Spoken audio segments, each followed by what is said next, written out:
Hey everyone, welcome back. Today's video is about ketosis, losing fat, and being in a menopausal body. I've been fortunate enough to work with Kimberly at Pretty Over 50 this week and last week doing a 3-part series on detox. And I wanted to just give you a little snapshot of information so that you're understanding a little bit better about how ketones work in the body, and if you're able to make a ketone, and how do you know if your body's able to make ketones? Let me just start by saying I'm Connie Rutledge. I'm a functional nutritionist. I have a very distinct passion to help menopausal women like myself, I'm 63, to lose fat, maintain muscle mass, be as healthy as you can be in your menopausal years, and support longevity and optimization of our human body. It's not easy being in a menopausal body. There's such a difference from when we were 40, and there's a lot of things that we need to understand so that we can maximize and be the best we can be to enjoy life, because it's important. We're here for a reason. When you feel good, life is good. So let's talk a little bit about ketones. So ketones are what happens. It's an acid that the body makes when it's tapping into stored fat as a fuel source. And we make ketones when we use up all the usable glucose, the sugars, which are in carbohydrates, and the body doesn't have any more sugars to utilize on board, and then it's able to metabolically tap into stored fat, which is exactly what we want to burn. Ketones are an excellent source of energy for the body. In fact, I think it's the body's preferred fuel source.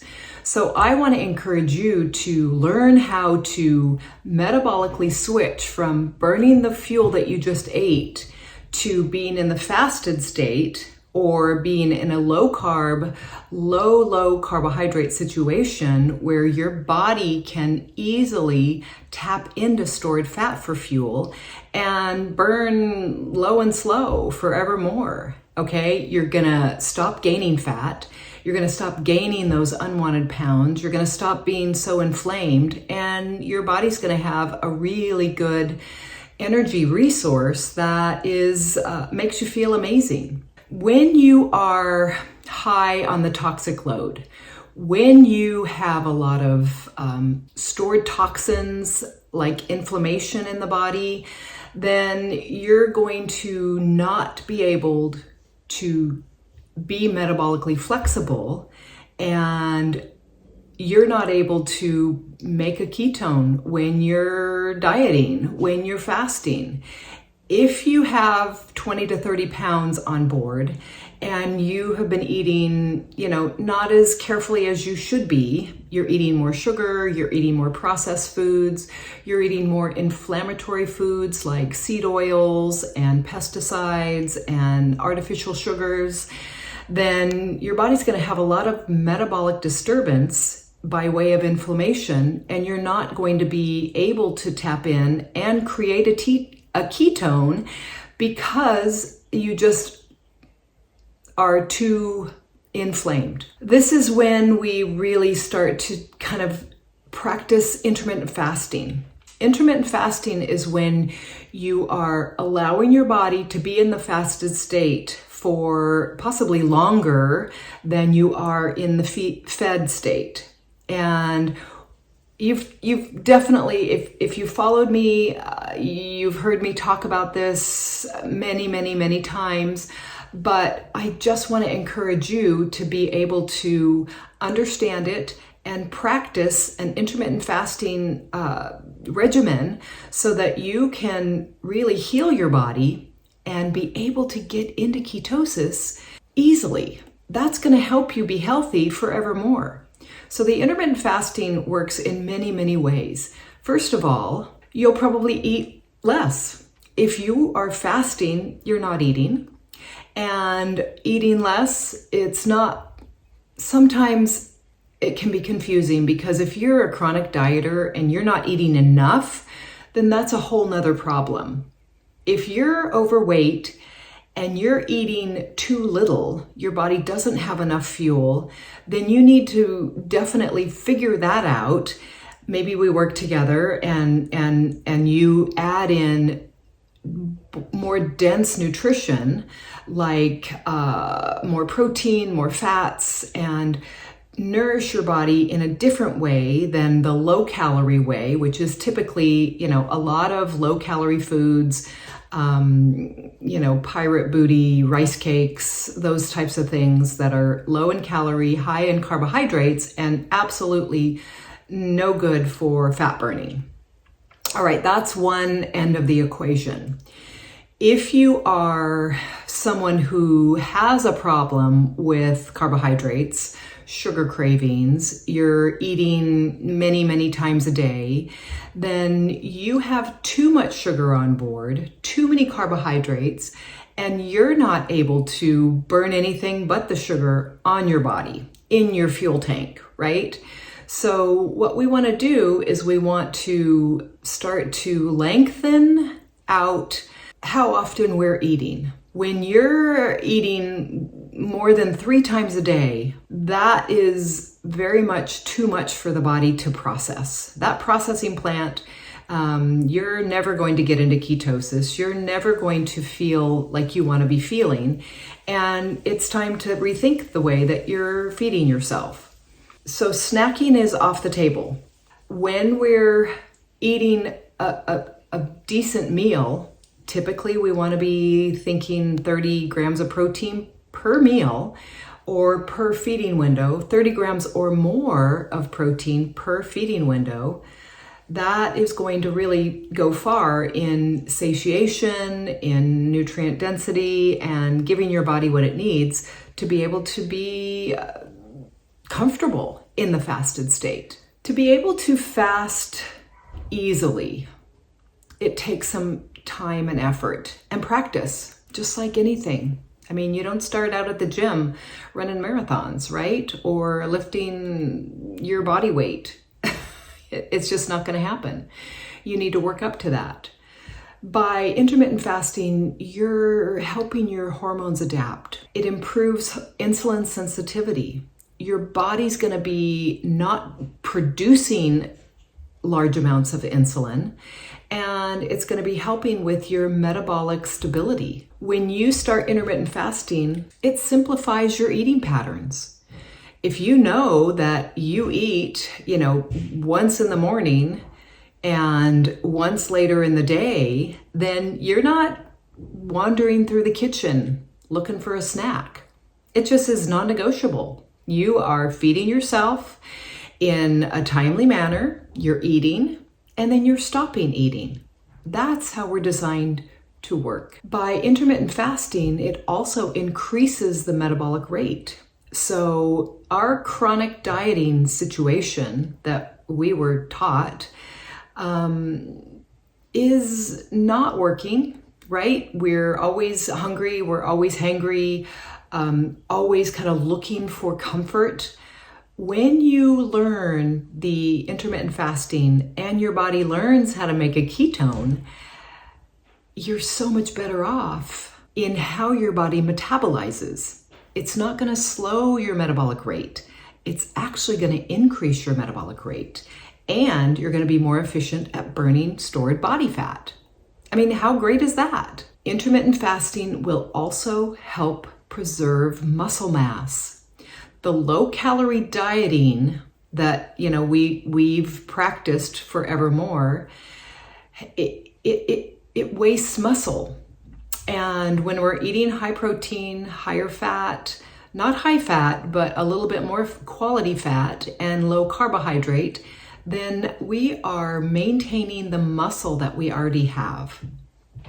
And that's going to be huge as we move into our postmenopausal years. We want to keep all the muscle on our body because And that's one of the biggest problems with the GLP-1 peptide drugs, the Ozempic. And I am not against those drugs, but I am against the way that they are overdosed in the body.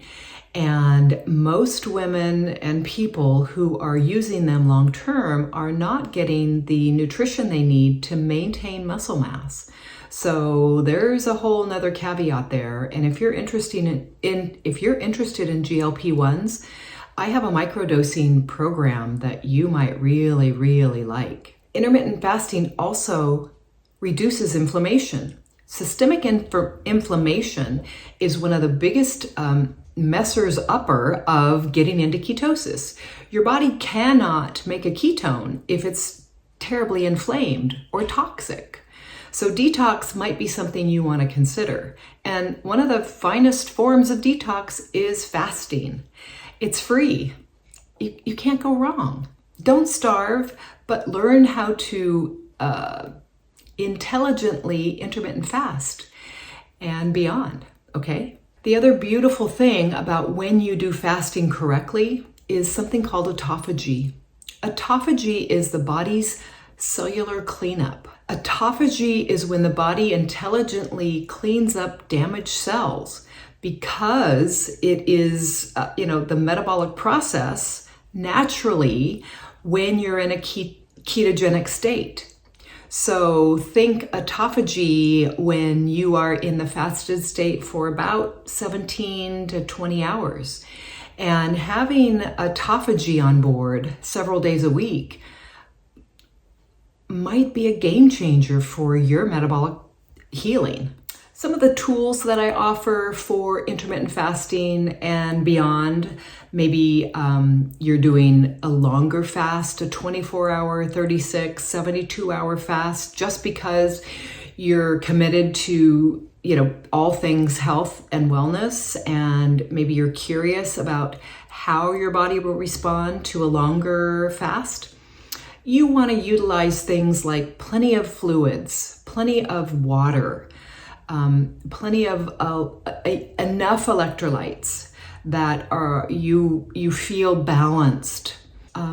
You can use something called a fasted snack, like maybe a tab of butter, a little bit of MCT oil. Some people use heavy cream in their coffee. I'm not going to really recommend that so much, but if you need that to get you going and kind of learn how you do in the fasted state, I'm okay with that for a while, depending on how you do with dairy and what your inflammation status is. Using something like bone broth could be a very good aid in feeling better in the fasted state. There's also something called the mono diet, where it's almost like a carnivore-esque fast. Maybe you make it all day with a water fast using a little bit of coffee, maybe some herbal tea. If you need to do bone broth and electrolytes, great. But then comes dinner and you're like, I don't think I can hang on and continue my fast. Maybe you have a piece of salmon. And those amino acids, just that little bit of food could really just tide you over until it's bedtime. And then you try it again the next day, or you eat normally the next day. And obviously normal is low carb, whole food, quality protein, quality fats, plenty of fluids, doing all the things, right? And the day after, so you're doing alternate day fasting where you are eating much less on that fasted day, just for maybe a few days, a block of a few days, where maybe 5 days in a row you eat normally one day, the next day you fast. And if you need to do that one kind of carnivore meal with a piece of protein, that's fine. And then the next day you eat normally, your quality low carb food, ample protein, quality fats. The following day after that, maybe you fast, and you'll be shocked at how metabolically flexible you'll become If you practice that, maybe 1 week out of the month, depending on where you are to start out with. I'm going to caveat all of this. If you're metabolically broken and a disaster, you want to ease into this. Maybe you start off with a 12-hour fast. Maybe you start off, if that goes well, you have a low-carb day and eat your protein and see what happens. So these are tricks that will really offer your body to get into the ketogenic state and have you feeling better in a matter of days.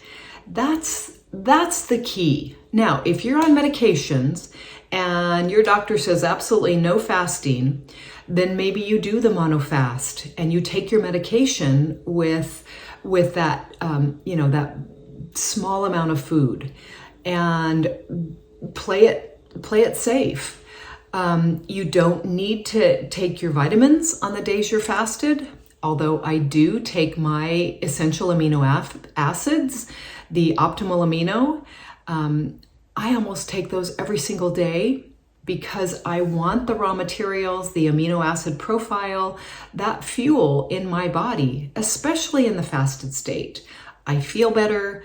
I don't have bouts where my hair falls out. I have metabolic flexibility and I maintain my muscle. And yes, ladies, we need to work on muscle by building it, by using our body, by lifting. You don't have to, kill it every day at the gym, but a couple days a week, you want to do a 30-minute strength training routine.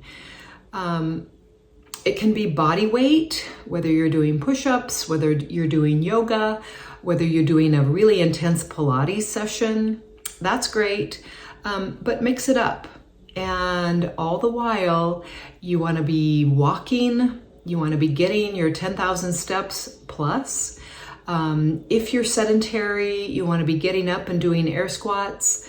You want to be moving your body. You want to be huffing and puffing at least once or twice a day so that your circulation works, your body uses up the stored glucose, and you use your muscle mass. Because as a menopausal woman, we are definitely needing to practice that to maintain muscle so that when we start aging, seriously aging, that we're vital, that we're powerful, that we're not wasting away. This is something that really kind of amplifies the mindset of believe that you can do this. We're powerful thinkers, and when we can take a little bit of time out of our day to structure things, to not overthink it, that's the goal. You can use good quality, protein powders like the Equip protein, the Equip Prime Protein, the Noble protein powder that uses more grass-fed organs in addition to the beef, hydrolyzed beef protein powder. That's amazing to bolster protein if you just can't eat all that protein. There's also things like keto chow. That's a milk isolate protein. That's a meal replacement. Super sweet, definitely delicious and satisfying. You can maybe have that after a meal if you're eating in your feeding windows and you're just trying to make up all the protein that you need in that 24-hour period. So these are tricks, they're tips, they're strategies for you. It's going to be really important to learn this lifestyle. It's not a diet. It's almost like the undiet. Once you're nourished, you will not need to eat all day long. You will feel amazing. You will feel strong. You will feel supported, and your body will thank you by burning stored fat. You'll get rid of that, that belly, and you'll feel great. So you'll sleep better. I highly recommend it. So consider that.